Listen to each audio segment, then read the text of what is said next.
இப்போ சப்பாத்தி பண்ணி காட்ட போறேன். அதுலயே ஒரு மாவு பிசைஞ்சிட்டு அது 3 வெரைட்டியா பண்ணி காட்டுறேன். ஓகே. ஒரு டாலும் பண்ணி காட்டுறேன். சரி, பார்க்கலாம் எப்படி பண்றதுன்னு. இது இப்போ கோதுமை மாவு எடுத்திருக்கேன். இது எப்படி பண்ண? அது உப்பு போட்டுட்டு இங்க வெள்ளத்தை விட்டு பிசைஞ்சுக்கிறோம். ஓகே. தளச்ச வெள்ளம் வேணும் அப்படி ஒன்றும் இல்லை. அப்படியே நைஸா ஈஸியா வந்துடும். ஓகே. எப்படி சாஃப்டா வருது பார்க்கலாம். இப்போ சப்பாத்திக்கு மாவு பிசைய போடுறது. அது உப்பு போடுறேன். உப்பு போட்டு தண்ணியை விட்டு கொஞ்சம் கொஞ்சமாக பிசைஞ்சுவோங்க. நல்லா மாவு பிசைஞ்சால் தான் நல்லா இருக்கும்.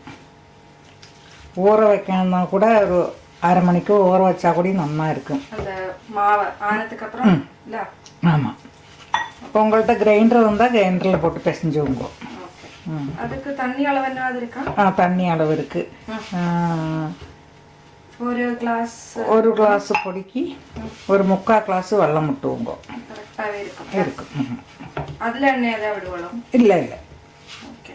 இப்போ நல்லா பிசைஞ்சிட்டு பார்க்கலாம். இல்ல. ஆமாம். இப்போ மாவு பிசைஞ்சாச்சு. நல்லா பிசைஞ்சாச்சு. இந்த மாதிரி இருக்கணும் மாவு. ஓகே. அது ஒரு 10 மினிட் ஆகட்டும். 10 மினிட் கொஞ்சம் அது ஒரு ஒட்டுற மாதிரி இப்படிதான் இருக்கும். പക്ഷെ அது சப்பாத்தி வறுத்த அந்த ஈரப்பதம் இருந்தால் தான் நல்லா பொள்ளி நல்லா வரும். ஆமாம். அதை ஒரு அரை மணிக்கூர் வச்சுட்டு ഉണ്ടാക്കി കാട്ടുறேன். அப்போ மினிமம் ஒரு அரை மணிக்கூர் வைக்கணும். നേരം വെക്കലാം? 10 നിമിഷത്തിലേ ഉണ്ടാക്കലാം. ഓക്കെ. அது கழிஞ்சுக்காங்க. இப்போ இதே மாதிரி நல்லா பிசைஞ்சு அதை மூடி வச்சு உங்களுக்கு எத்தனை சப்பாத்தி வேணுமோ அது மாதிரி உருட்டி வச்சுவோங்க. இப்போ அரை மணிக்கூர் ஆயிடுச்சு. அது சேர்த்து பிசைஞ்சு அதை உருட்டி வச்சுவோங்க. இப்போ அது நான் புல்கா பண்ணி காட்டுறேன். அது எப்படி பண்ணுறது வெளியிட்டு. எண்ணெயே விடாதுக்கு இந்த மாதிரி சப்பாத்தி ஆட்டமாக ഇട്ടുவோங்கோ. நல்லா கனமில்லாக்கி இட்டு வச்சுவோங்கோ. ஒரு தோசைக்கல்ல போட்டதை காட்டுறேன். ஓகே.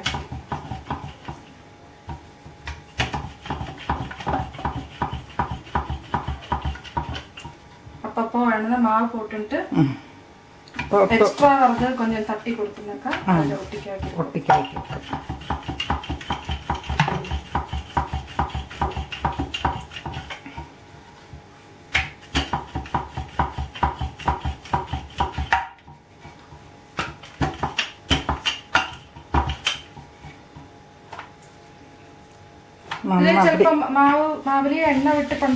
ஆமாம். கொஞ்சமான எண்ணெயை விட்டுப்பா. எண்ணெய் விடணும்னு இல்லை. நான்லாம் எண்ணெய் விட்டு பண்ணுறது இல்லை. புழுக்கா பண்ணுறது புழுக்காவே மாத்திரம் அப்படியே பண்ணி விடுவேன். இது நல்லா ரவுண்டாக இட்டுவோங்கோ. கல் தோசைக்கல் இப்போ கேஸில் போட்டிருக்கேன்.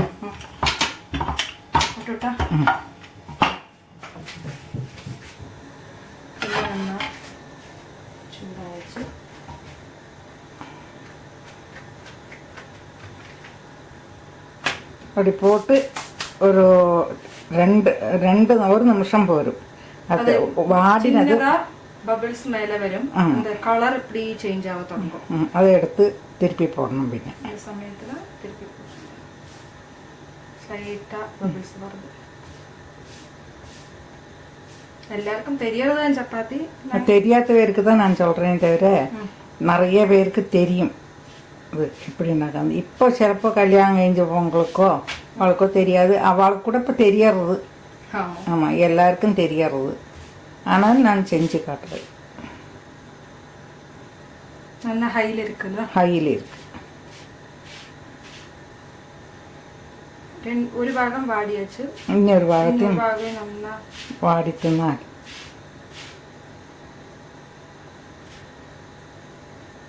திருப்பி போடுறேன். கேஸ்லேயே போட்டு விடணும். இந்த கேஸ் எரியறது இல்லையா, அதுலேயே போட்டு எடுக்கணும் சுட்டு எடுக்கிறதுக்கு. அப்படி பொருளும் அப்படி பொருள் வரும். அதை எடுத்து இந்த பக்கம் ஒன்று போட்டுன்னா 2 பாகம் நல்லா வெந்தாச்சு. இதுதான் புல்கா.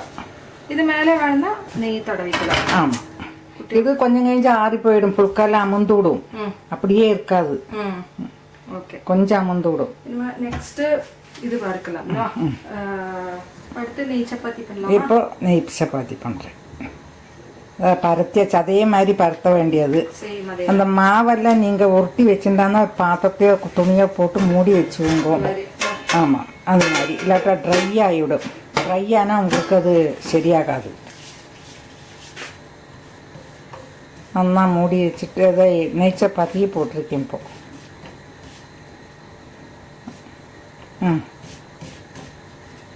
இப்போ அதில் நெய் விடணும்.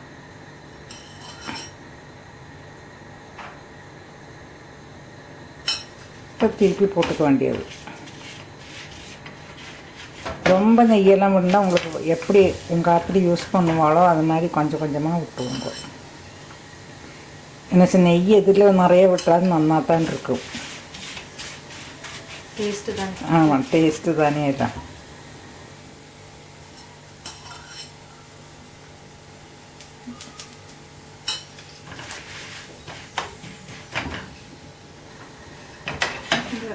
திருப்பி திருப்பி போட்டுக்கணும் இப்படி. ஆனால் ஸ்மூத்தாக இருக்கும் அது எல்லாம் கழிஞ்சு எடுக்கிறத. நெய்யோட வாசனை இல்லாமல் ரொம்ப சூப்பராக இருக்கும். நல்லா இருக்கும்.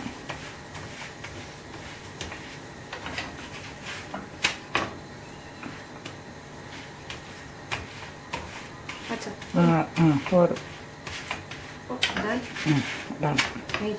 நெய் சப்பாத்தி சூடாக இருக்கு. லேயர் சப்பாத்தி பண்ணி காட்டுறோம். இப்போ லேயர் சப்பாத்தி பண்ணி காட்டுறேன். நல்லா பருத்த வேண்டியது கொஞ்சம்.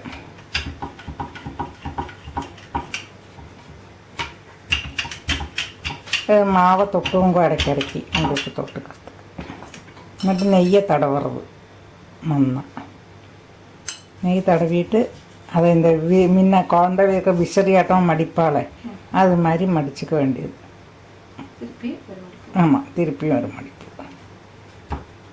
ഇനി മറുപടി അത് തേക്കറു.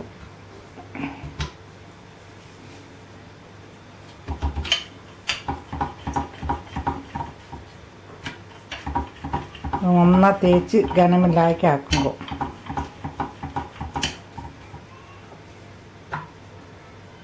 ഇടയ്ക്കിടയ്ക്ക് മാവിയും തൊട്ട് പോകുമ്പോൾ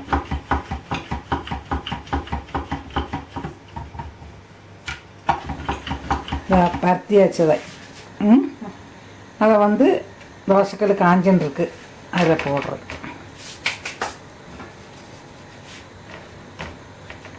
ஒன்று வாட்டி அப்புறம் அதை மறைச்சி போடணும். ஒரு டிஷ்யூ எடுத்து அதை இப்படி ஒத்தி கொடுத்தா அது நல்லா உள்ளுக்குள்ளேருந்து நல்லா எழும்பி வரும்.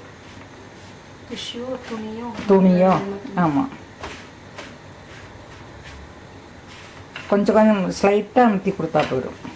அது நல்லா புஷ்ஷுன்னு வரும். அதில் கொஞ்சம் நெய்யை விட்டு இது பண்ண வேண்டியது தான். ஆமாம், லேயராக இருக்கும். ரொம்ப கடிச்சு வெளிச்சண்டெல்லாம் இருக்காது. நீங்கள் என்ன மாவு வாங்குறீங்களோ அந்த மாவு வாங்கிங்க. இது ஆமாம், கோதம்பு வாங்கி பொடிச்சதாக்கு இங்கே நாங்கள் யூஸ் பண்ணுறோம். அது நல்லதும் கூட. ஆமாம், ஃபைபர் எல்லாம் நிறைய இருக்கும். நீங்கள் எது யூஸ் பண்ணுறீங்களோ அதை யூஸ் பண்ணிங்க. ஏன்னா சில இடத்துல வசதி இருக்கும், அதுக்கு சில இடத்துல இருக்காது.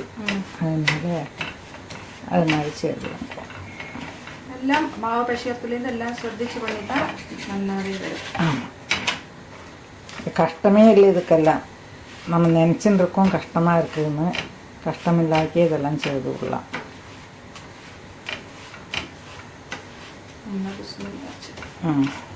இதப்போ எடுத்து வைக்கிறேன்.